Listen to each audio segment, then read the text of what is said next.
Hi, everyone. Good afternoon, and welcome to another episode of Environmental Justice Now.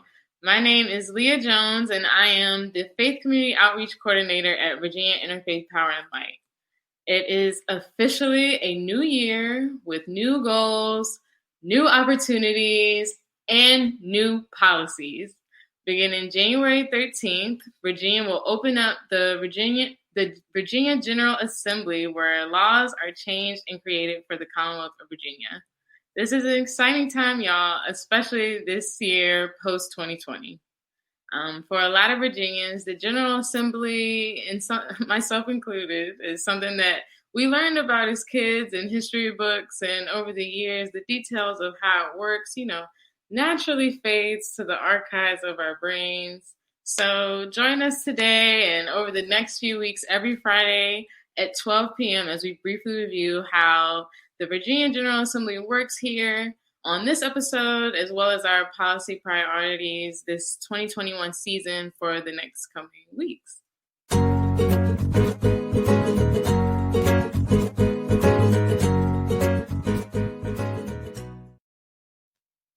So let's start by talking a little bit about the history of the General Assembly and, just what it is. So the Virginia General Assembly was established at the House of Burgesses at Jamestown way back in 1619. The Virginia General Assembly is known as the oldest legislative body in the Western Hemisphere, if you didn't know. So back in 1619, the General Assembly convened in Jamestown, Virginia, from 1619 until about 1699, when it moved to Williamsburg, Virginia, and met in the colonial capital. It was eventually moved back here to Richmond and has met there ever since. The Virginia General Assembly meets in Virginia's Capitol building. Here, it's a pretty white building. We've all seen it before, probably, if you've ever been to Belle Isle, especially, to check it out. It's hard to miss. And the thing about it is, considering all the challenges that 2020 presented that are now also carried over into 2021, including COVID-19, General Assembly is definitely going to look a lot different. But we'll talk about that more a little bit later. So before we really start getting into it, let's also have a review of just what makes up the General Assembly.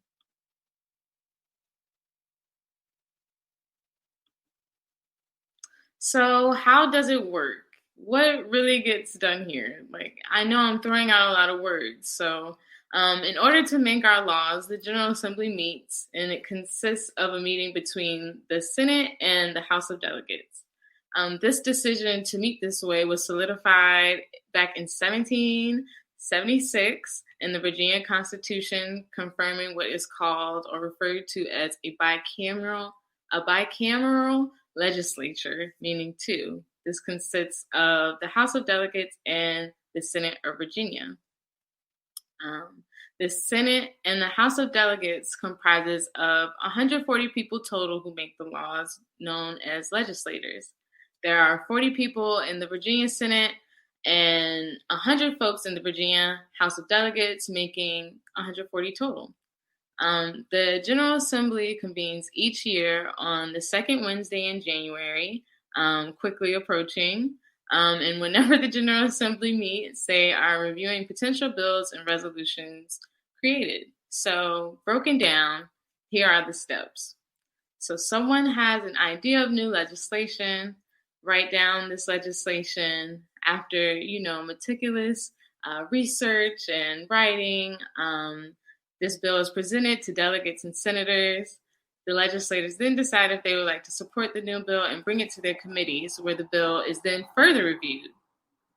It is reviewed first in the House of Delegates, or it could also happen vice versa in the Senate as well. And after thoroughly reading and making adjustments if wanted, the committee votes. If there aren't enough votes in favor, the bill will die. So in a more simply put way, the bill starts in a committee or multiple in the House of Delegates, then it goes to the floor for 3 days. If the bill gets voted in favor for, then it can cross over into the next part of the legislature. So if it starts in the House, it can cross over into the Virginia Senate, and the same thing can happen vice versa. Either way, if the bill doesn't make it to crossing over, then it's dead. This assembly session. After all this is done, the governor gets the final say.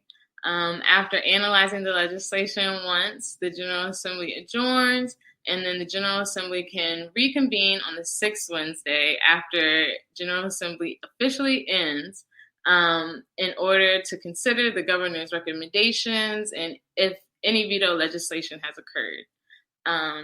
The bills then become law at the bills then become law the first day of July after this regular session. So any bills that were passed here at this session will come into effect the 1st of July. So usually this is quite the chaotic time. Amidst all of this, there's usually lobbyists running to speak with legislators and get their opinions out about what they support, what they don't, and what legislators should be passionate about this General Assembly. Virginia residents are also making calls to their legislators, writing to their legislators, emails, anything to take action and make sure legislators know what us Virginia residents want from our government. This is why it is so important for us to call our legislators and be active in our local government. Know who we should report to. Know who represents us so we can really voice what we want for our area. By being vocal, you are literally contributing to the decisions that are being made. So please be on the lookout and stay tuned for opportunities to learn more about how you can get involved in this General Assembly session, along with us at Virginia Interfaith Power and Light. And now I'll talk a little bit more about how Virginia Assembly will look this year in 2021.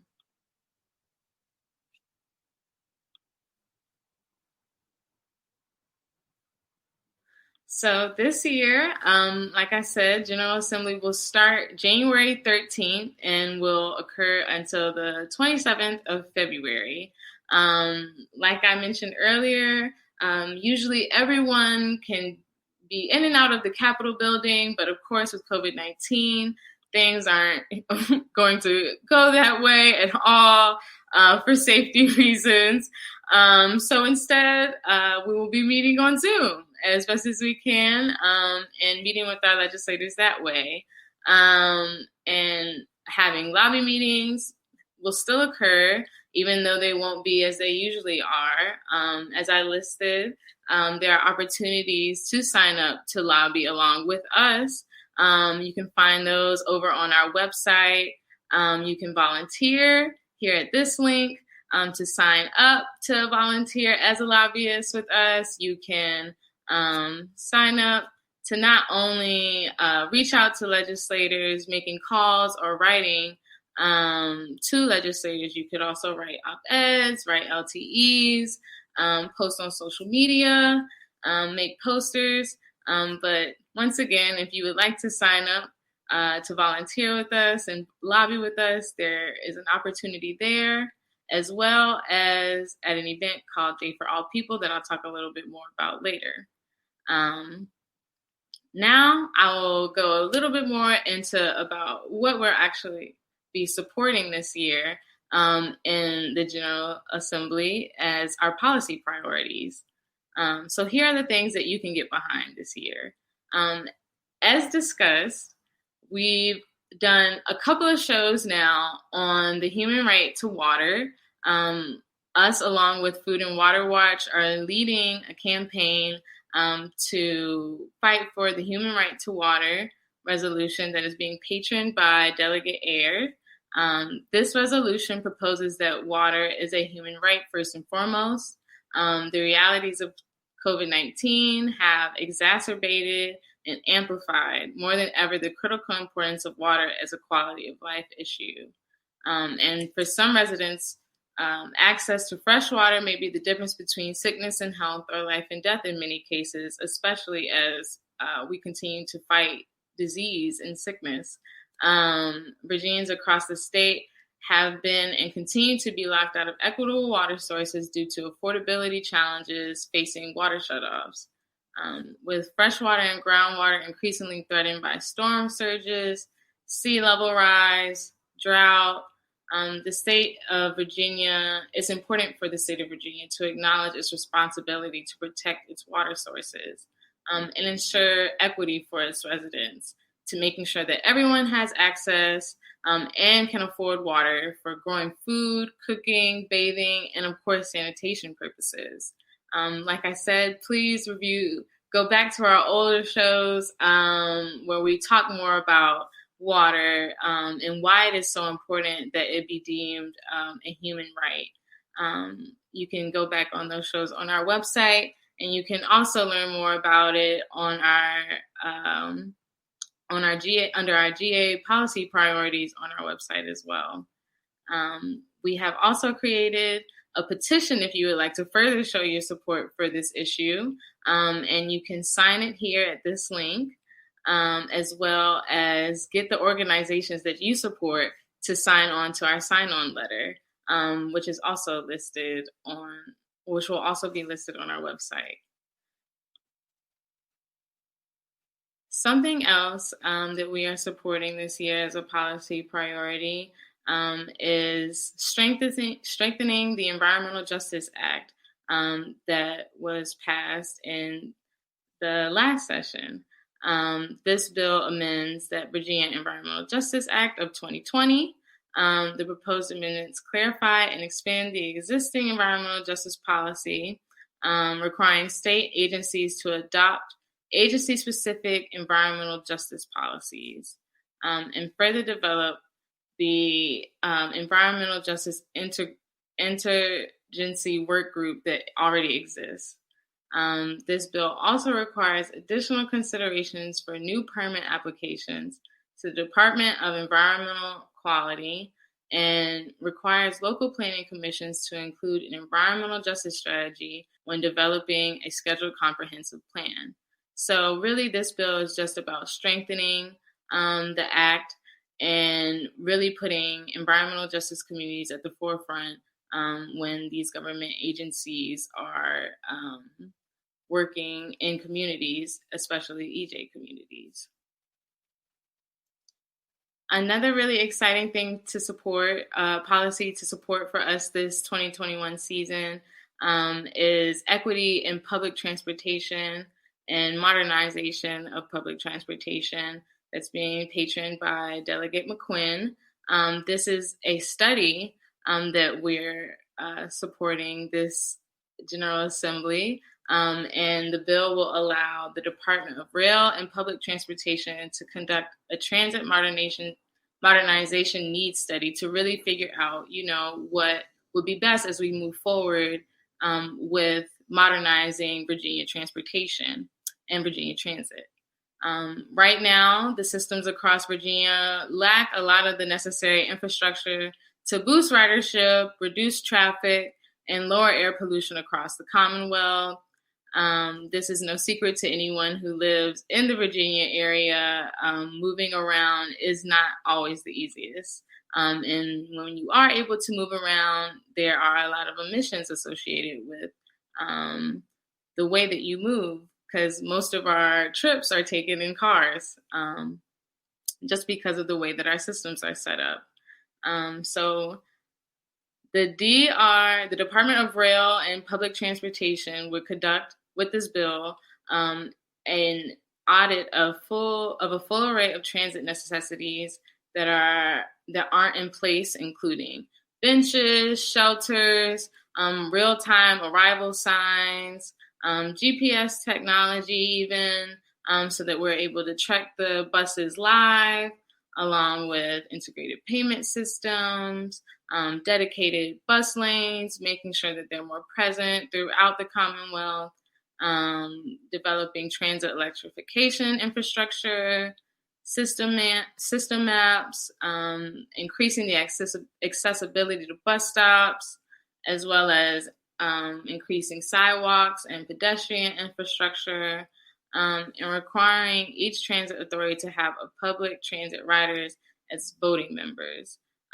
This means that we're fighting for people who actually ride in the transportation to be included in making the decisions on these boards for public transportation. So the public also gets a say in what they would like to see out of their transportation. By ultimately conducting this modernization needs assessment, we could create a list of the investments required to create more mobile and resilient transportation systems throughout Virginia, and really figure out what needs to be done to make the first steps happen to get us going.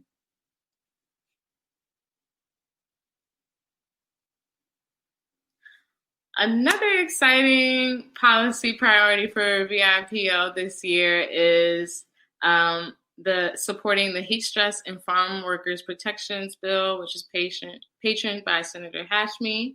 Climate impacts are around us already. It's no secret. It's important to make sure that we're adapting to these changes, as well as mitigating carbon pollution. Virginians are already seeing warmer and more extreme heat with rising daily peak temperatures. Outdoor workers, we have to consider them in this equation, such as farm workers and construction workers, who are a vulnerable population because they're at high risk of facing health effects from working for prolonged periods in these extreme heating temperatures that continue to rise over the years, having to deal with health effects such as heat strokes, or anything along those lines is definitely something that we should be fighting against. So this bill will require the Virginia Safety and Health Codes Board to create regulations on heat stress for outdoor workers. This bill would help farm workers and other workers who are outdoors and protect them from some of these harmful health effects that can occur because of extreme temperatures. So on the last tick of our policy priorities that we're supporting this year in 2021, GA is supporting the Green New Deal Act that's patroned by Delegate Rasul. Virginia Interfaith Power and Light supports the Green New Deal Act, and this bill calls for clean energy investments to be directed to EJ communities. Basically mandating that 40% of funding for programs directed at attaining annual clean energy goals be directed to investments in clean energy facilities in EJ communities, environmental justice communities. So this is basically saying that this bill is mandating that 40% of the funds that are being directed at clean energy efforts also be directed to clean energy facilities in environmental justice communities, making sure that environmental justice communities also reap the benefits as we move to a cleaner economy. This bill also supports a moratorium on fossil fuel infrastructure, boosting the renewable energy economy, and preventing the build out of fossil fuel infrastructure that could hinder Virginians' move to a carbon zero economy, which is necessary for us to achieve the best economic outcome for Virginia, especially in this time of COVID-19. So those are most precedented important policies that we're supporting this year at 2021 GA. Now I will share a little bit more about actually the Green New Deal. I failed to mention that a really big part of the supporting this policy works behind the fact that ratepayers should not have to pay for unnecessary dirty energy projects as we move towards a cleaner energy economy. So it's important that we support this bill. As the cost for renewables continue to fall, a fossil fuel infrastructure moratorium is needed so Virginians don't end up having to shoulder the cost of any new fossil fuel infrastructure that tries to build upon itself and increase utility rates. So please stay tuned a little bit longer to hear more ways that you can take action with us this GA season.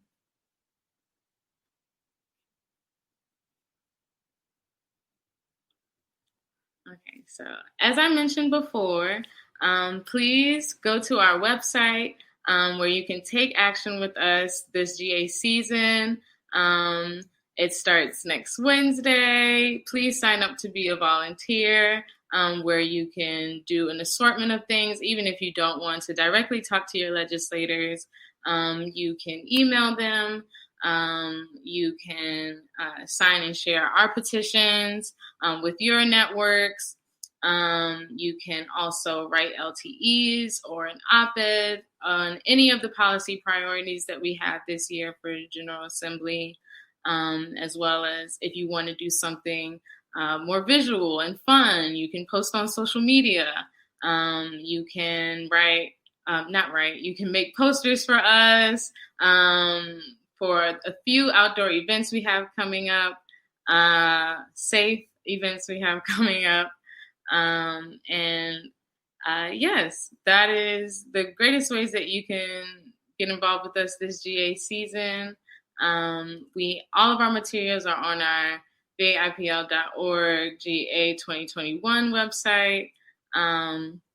If you would like to lobby with us there, like I said, please sign up.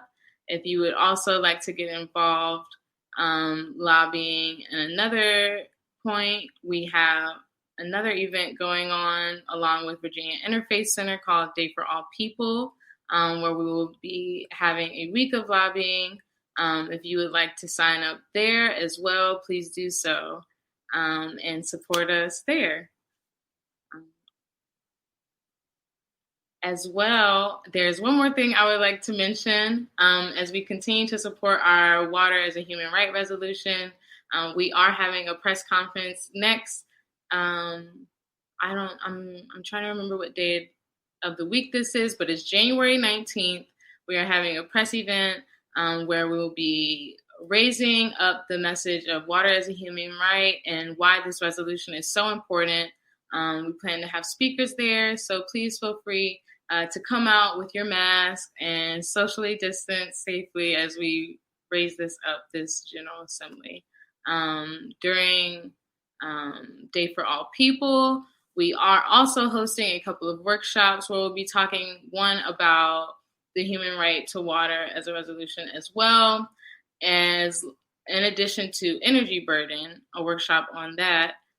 So please find the schedule on the Day for All People website that we put across the screen a bit earlier. Here it is again, where you can sign up for those workshops as well.